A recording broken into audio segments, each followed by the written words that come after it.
Dios te bendiga, Dios te guarde, amado. Estamos nuevamente reunidos acá en tu canal Amazing Grace.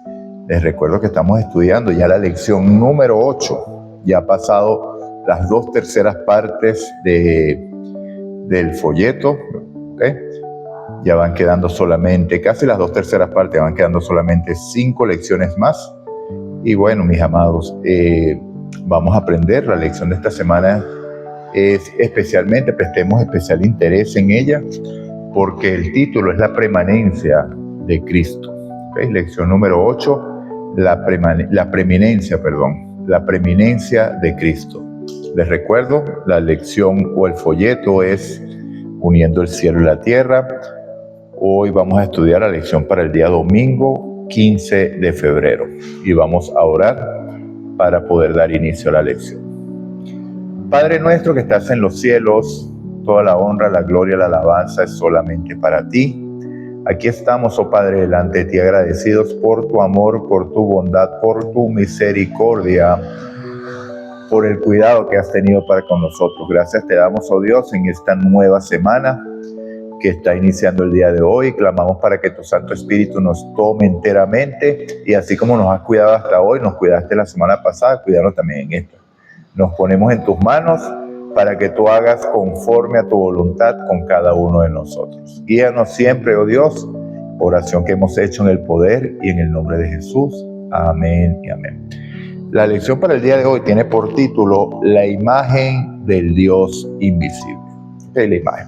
Entonces, cuando la Biblia habla de imagen, se refiere a algo mayor que simplemente una foto, que simplemente algo que muestra. Cuando nosotros vemos una foto nuestra, una foto de cualquier persona, es algo, vamos a decir, algo pálido, a pesar de que la ciencia ha avanzado y hoy tomamos una foto con el celular con 500 megapíxeles, igual que las imágenes en los televisores, que prácticamente podemos ver a la persona ahí en vivo, ¿no? Pero sigue siendo una imagen plana, o sea que no tiene profundidad allí. Entonces, igualmente cuando nos vemos en el espejo, el espejo es un vidrio totalmente claro que tiene una partícula, una sustancia atrás, una calcomanía muchas veces, y permite reflejar perfectamente nuestra imagen, que en HD. Pero también es algo que tú no puedes tocar, es algo plano, insípido allí. Entonces, pero cuando la Biblia habla de la imagen se refiere a algo mucho mayor, ¿okay? Porque, por ejemplo, vamos a leer Génesis capítulo 1, versículos 26 y 27. Bueno, no lo vamos a leer, vamos a parafrasearlo. Dice que Dios dijo, hagamos al hombre conforme a nuestra imagen, conforme a nuestra semejanza. ¿Sí? Y entonces el versículo 27 dice, y se hizo al hombre a imagen de Dios lo creó, varón y hembra los creó Dios. ¿Ok? Entonces vemos que el hombre es imagen de Dios. Cuando nosotros leemos 1 Corintios 15:49 hace referencia a Adán y Cristo, el segundo Adán. ¿Sí? Entonces dice que el primer Adán es de la tierra, pero el segundo es espiritual. Entonces, el primero es hecho a semejanza de Dios, pero el otro vino del Dios mismo. ¿Ves? Entonces, y hace una comparación muy bonita. Les recomiendo que lean este versículo de 1 Corintios 15, pero no lean el 49 nada más, lean el contexto que se remonta creo que desde el 45, lee el contexto hasta el versículo 50, los 5 versículos, porque de verdad que es bien interesante. Y está hablando de nosotros como carne, ¿okay? Que viene primero lo carnal y después lo espiritual, porque nosotros necesitamos nacer de nuevo para poder ser ciudadanos del reino. Mientras que Cristo no necesitó nacer de nuevo, se hizo carne como nosotros, pero nació del Espíritu. ¿Okay? Pero el siguiente, si lo vamos a leer, que es 2 Corintios, capítulo 3, versículo 18, lo vamos a leer textualmente porque me parece muy interesante. Porque dice así, por tanto nosotros todos, mirando con el rostro descubierto y reflejando como en un espejo la gloria del Señor, somos transformados de gloria en gloria en su misma imagen por la acción del Espíritu del Señor. Entonces, ¿qué quiere decir esto? Que en la medida que contemplamos a Cristo, esa imagen que fue perdida por el pecado, esa esa separación que causó el pecado con Dios, que desfiguró nuestra esencia a nivel moral, a nivel de carácter y a nivel físico también, entonces va a ser restaurado por la contemplación a Cristo. ¿Okay? Y finalmente en Hebreos 10:1 dice que, bueno, que aquellos sacrificios que eran imagen de lo verdadero no podían perfeccionar, pero el sacrificio de Cristo sí perfecciona a los que se acercan. ¿Okay? Porque es la sangre que sí perfecciona, como lo vemos, es la sangre del pacto eterno. Entonces, mis amados, este párrafo es interesante y lo voy a leer textual, el segundo párrafo que está en la lección, porque de verdad que vale traerlo a colación. Dice, los seres humanos fueron creados para semejanza física, para asemejarse física, espiritual y relacional y funcionalmente a Dios. Sin embargo, solo reflejan su imagen en ciertos aspectos. Y como ya dije, el pecado ha malogrado incluso eso. Pero Jesús nos permite ver al Dios invisible porque Jesús es su misma esencia. Jesús es Dios mismo. ¿Y cómo lo ratifica la propia palabra? Juan 14:9 le dijo Jesús a Felipe cuando le dijo, muéstranos al Padre, le dijo, el que me ha visto a mí, ha visto al Padre, porque somos uno. El Padre y yo somos uno. Yo en el Padre y el Padre en mí. ¿Sí? Ok, y Él es, por decirlo así, la huella exacta de la naturaleza de Dios. Eso lo vemos en Hebreos 1:3, que antes hablaba por medio de los profetas, hoy habla a través del Hijo. Ok, Él es el pensamiento de Dios hecho audible y el carácter de Dios hecho invisible. Ahora vamos a profundizar un poquito más.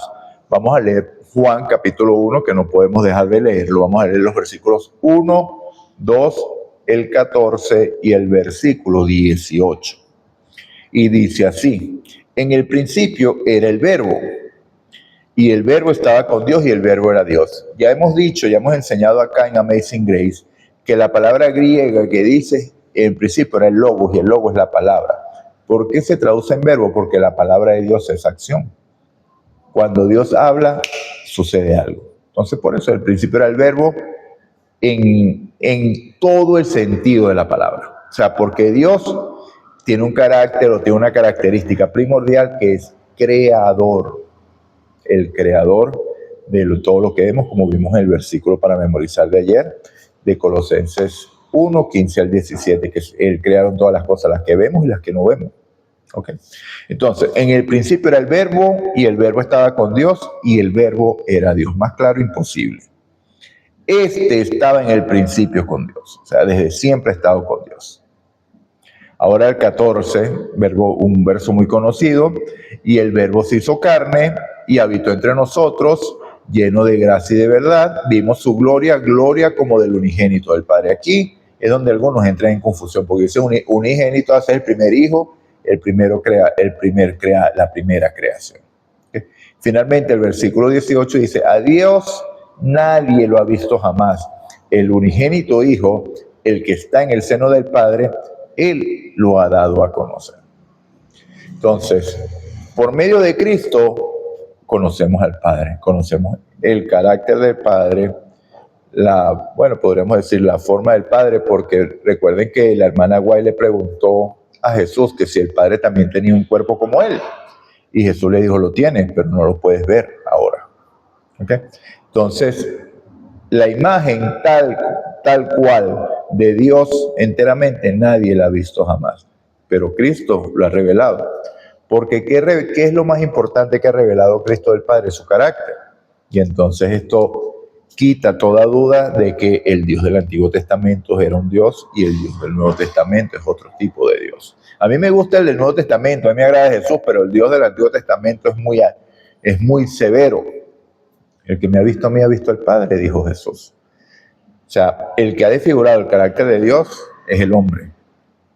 Por nuestras acciones, por nuestras palabras, ¿okay? Y por nuestra mala comprensión de su carácter, por querer justificar nuestro accionar.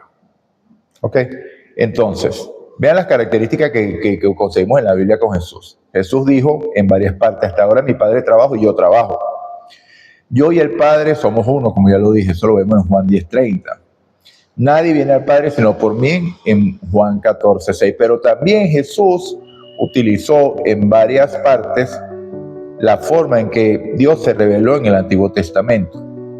Porque cuando Moisés le preguntó, cuando me pregunten quién me envió, dime tu nombre para yo decirle que me envió. Dile solamente, yo soy el que soy. Yo soy. ¿Sí?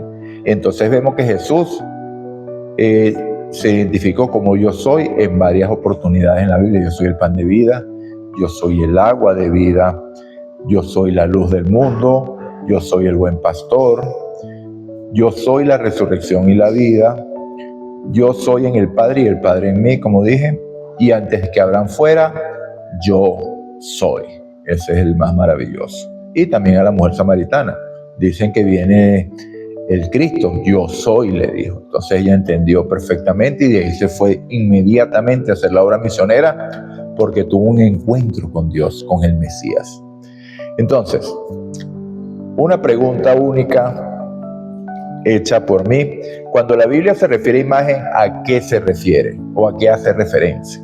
¿Okay? Y la pregunta del autor, de verdad que está muy buena y la vamos a hacer. Contéstale en los comentarios. Si Jesús no fuera Dios, eso significaría que el Padre envió a un ser creado a morir por nosotros. ¿Tiene eso lógica? ¿Por qué sería eso esencialmente distinto de que Dios mismo haya dado su vida por nosotros en la persona de Cristo? Si es una persona creada, no es la misma esencia de Él. Entonces, es una esencia distinta. Entonces, no es el hacedor de la ley el que vino a morir, porque recordemos que la ley es eterna, como Dios es eterno. Entonces, podría haber venido cualquier otro ángel en su lugar. Cualquiera hubiera podido venir, como se ofrecieron ellos en el concilio celestial. Pero vemos que no. Vemos que Cristo vino porque es la misma esencia del Padre. El mismo Padre. El Padre y yo somos uno, dijo Cristo. Entonces, mis amados, vamos a orar. Muy importante, repase los versículos y pida en oración al Espíritu que le ayude a comprender, porque estas verdades son importantísimas, sobre todo en estos días que se está haciendo un ataque a la deidad. Entonces vemos que muchos dicen que Jesús se puede decir que es Dios porque tiene la misma esencia del Padre, porque salió del Padre. ¿Okay? Entonces dice no, que no fue creado. Él salió del Padre en algún momento, pero Él no estuvo siempre, porque en el principio estaba el Padre solo. Entonces es muy importante que comprendamos estas cosas y tengamos un firme fundamento bíblico. Si tiene que repasar los versículos, repáselos. Si tiene alguna pregunta, con todo gusto, por la gracia de Dios, podemos en su sabiduría tratar de responderle. Vamos a orar. Señor Dios y Padre nuestro que estás en los cielos, alabado, glorificado y honrado sea tu nombre. Gracias te damos, oh Dios, por revelar estas verdades profundas a través de tu palabra, Señor. Te pedimos perdón por nuestros pecados, también que nos limpies de toda maldad y tómanos enteramente como tuyos, porque definitivamente sin tu Espíritu no vamos a poder entender esto, Señor, porque hay mucha profundidad y mucha espiritualidad involucrada en esta clase, en esta semana. Así que clamamos a ti, clamamos por auxilio y por sabiduría para poder comprender. Esto es una oración que hemos hecho en el poder y en el nombre de Jesús. Amén y amén. Dios te bendiga, Dios te guarde. Recuerda, si escuchas hoy su voz, no endurezcas tu corazón como en la provocación. El tiempo es corto. Maranata.